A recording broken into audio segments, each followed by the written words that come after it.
that the knowing that I can have it all, or the knowing that there are no limitations, do you think it slows down your desire to focus or speeds up your desire to focus? We want to say to you, if you're on that high-flying disc, it speeds up your desire to focus. Okay. Because you just can't have that sort of energy, the energy that creates worlds, coursing through you without the feeling of wanting to apply. In fact, it can't course through you unless you have been projecting it. So you've projected it right into that vortex, and that vortex is still spinning. And when you get in vibrational concert with that vortex, then it's the most natural thing in the world to project it. Yes? Mm-hmm. You following that? So you don't have to redefine every single thing that you want, because you defined it and defined it and defined it, and the vortex has been bringing it together and bringing all the cooperative components together. And there has been, hear this, there has been an evolution of your own personal desire in the vortex without your attention to it. What about that? Yeah. Mm-hmm. You put all the pieces of the recipe in there, and your vortex baked a really good cake. In other words, you've been putting it in, you've been putting it in, you've been putting it in, you've been putting it in. So there is something for you yet to discover in your own vortex. What about that? Yeah. What about that? You had no idea what you put there or how good it is. Because right along with all of that fantastic stuff you also wanted freedom. You also wanted lightheartedness. In other words, you wanted all that stuff, but you didn't want a feeling of responsibility with it. You wanted all that stuff, but you wanted it to flow with ease, with the energy that creates worlds, you see. As easy as breathing in and out and in and out. This conversation has gone to new depths and breadths and levels that we have not been before. Are you feeling it? Mm-hmm. That's why we say, get on the high-flying disc and it takes care of everything. But when you get on the high-flying disc, you won't be without thought. You will be filled with inspiration. And the inspiration is the byproduct, someone used that word earlier today, the byproduct of alignment. And when that byproduct of alignment, which is inspiration, flows, now you're all tuned in, tapped in, turned on, and now objects of attention begin to occur to you that you have formerly put into your vortex, and now you are rediscovering your resonance with them. Right down to coming into vibrational resonance with the intentions that you held when you made the decision to come forth into this body to begin with. Talk about fulfilling one's reason for being. See. And if we had to put it all into a easily defined statement, we would say, you came for the never-ending fun, the never-ending interest, the never-ending affirmation of your goodness, of your rightness. Yeah. Good place to be, but boring. It takes the specifics to really ring your bells, doesn't it? Mm-hmm. Yeah. You'll get all the money you want. You'll get all the things you want. You'll have all the relationships you want. In other words, there's nothing that is off limits, but there is no limit to what you can ask the universe to flow this energy to, because your presence in this time-space reality and your sifting and sorting of this contrasting environment has caused you to launch all kinds of rockets that are in your vortex, that when you find alignment with that, you see, and you can't go back. That's one of the things that we really should put on the disclaimer that you signed that lets you know that we're going to be recording and videotaping and possibly live streaming, and it's the sort of disclaimer that you sign. We should add to it, and there's one other thing. You can't go back. Once you know this stuff, you can't go back. You'll never feel negative emotion again and not knowing that you're on the grumpy disc. You'll never feel negative emotion again and not understand that that's your point of attraction, that you have done it to yourself. You'll never have a thought that is uncomfortable or a thought that is comfortable without understanding the resonance with who you really are, or lack of it, you see. You never again will be confused about how to create your own reality. You'll never be confused again about what's going on with you or what's going on with anyone else. And our desire is that you are never confused again about doing all of your coaching and all of your healing and all of your affirming, all of your deliberate focusing from that high-flying disc. Just get on the disc and then, get on the disc and then, get on the disc and then, get on the disc and then. When you're overwhelmed, doing nothing seems like the perfect atmosphere. Just like when you're really hungry, eating something feels like the perfect atmosphere. So when you've been on a lower disc and efforting, when you first get on that high-flying disc, you feel lighthearted, and it feels like just light and simple is the way you want to be forever. But what you discover is light is the way you want to be forever, but the simple part can become more complex and therefore more satisfying. So it's not about choosing the simplicity of the puppy's happiness or the more complexness of the human's happiness.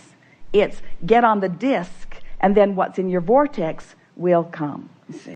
Creatures of all manner, cooperative components of the universe, saying to you, now that you're getting the hang of this, we would like to demonstrate with you the alignment that we feel in you.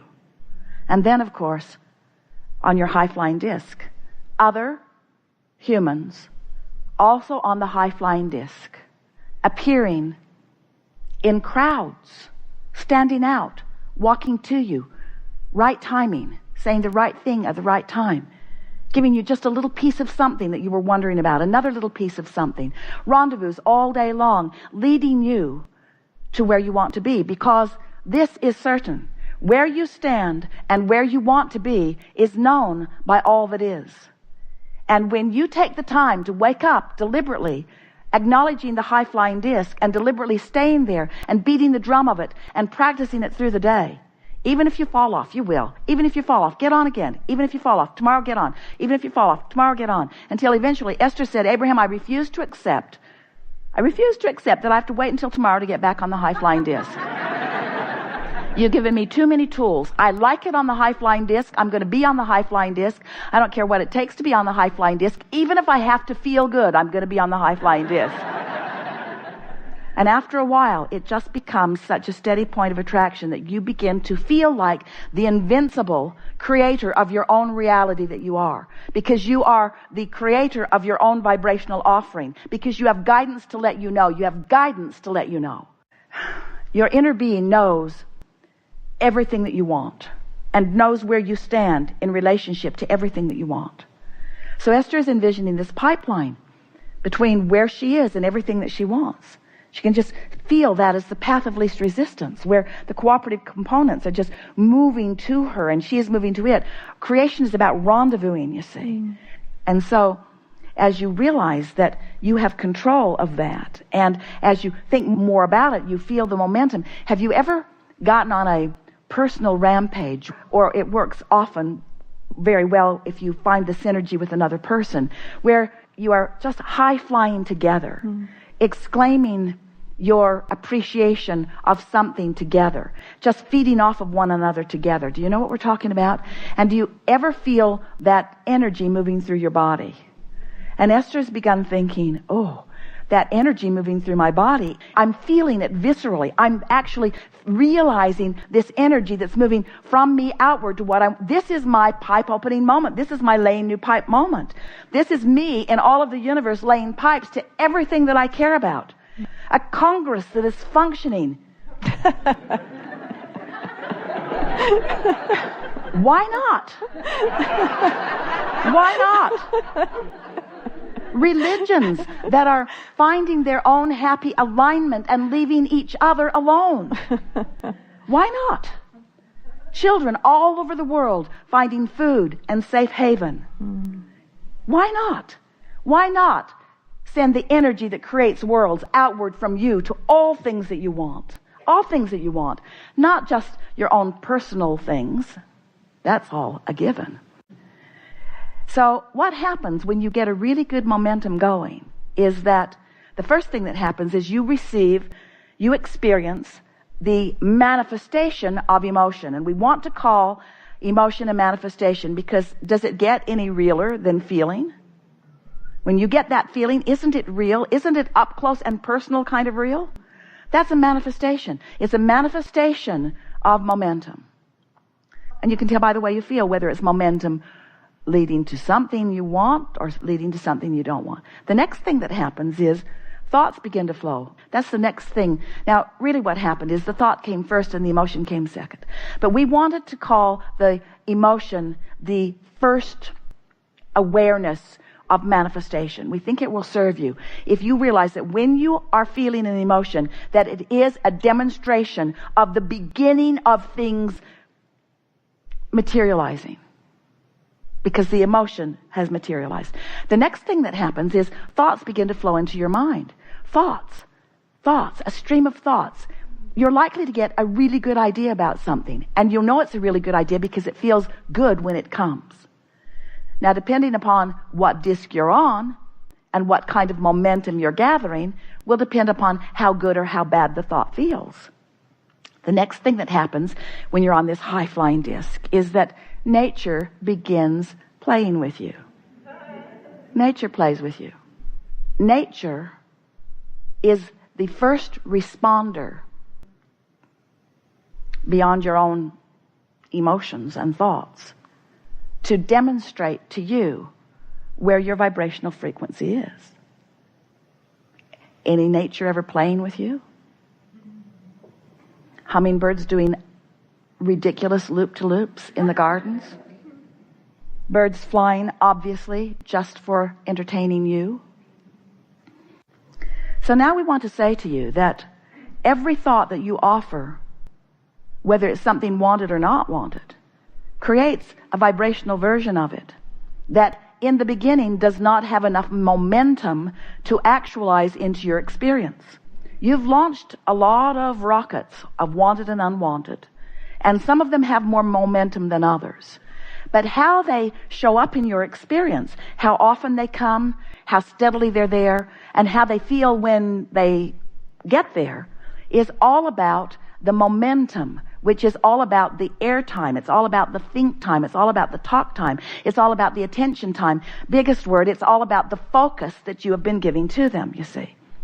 So that's why we now want to talk to you about your point of attraction, because you have laid the pathways to all kinds of things, wanted and unwanted. The question is, which of those pipelines is wide open and delivering a lot of payload to you, and which of those pipelines is closed and not giving you anything?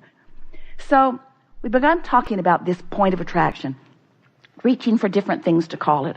For a while we called it the grid. No one really liked that word, the grid. But the grid is sort of a framework that will be filled in later with the details that you will call real life reality. It's sort of like the frame of the house before you put the roof on, before you put the walls up, before you put the pretty stuff in it. So you're standing in your point of attraction all the time.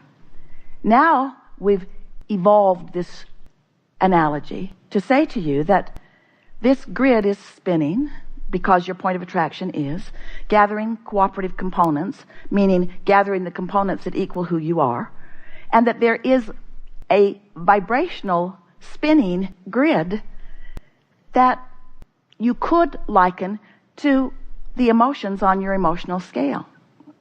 In other words, there's that high-flying grid that feels like love and passion, eagerness, and there's that low-flying grid that feels like despair, grief, fear. And then there's the overwhelming grid. It occurred to Esther the other day that it's like the seven dwarfs. There's happy and grumpy, dysfunctional, passive aggressive. We're up to about 200 dwarfs now. But you know which grid you are. You know where you are. If ornery people seem to be everywhere you go, you just kind of got to admit that you're on the ornery disc. And you're having the ornery meeting with those others who have gathered there. We like the analogy. Esther remembers so vividly her first seeing of the streets of San Francisco. She could not believe it. Standing there in real life person at the top of that hill and realizing that cars actually drove down and up those hills. She couldn't believe it. She thought it was madness. Imagine your car's at the top of one of those hills. Your parking brake is off. Your car is out of gear. And just for fun, you decide to teach yourself a lesson about momentum. So you nudge your car from the rear, and then you realize that it's beginning to move, but you catch it in the early stage because you were not really wanting to teach yourself the whole lesson, just a little bit of the lesson, and you step right out in front of the car and it bumps up against you and it stops because the momentum was so slight that it did not take much to slow that momentum. But can you imagine what it would be like? Don't try too hard to be at the bottom of that hill stopping that momentum.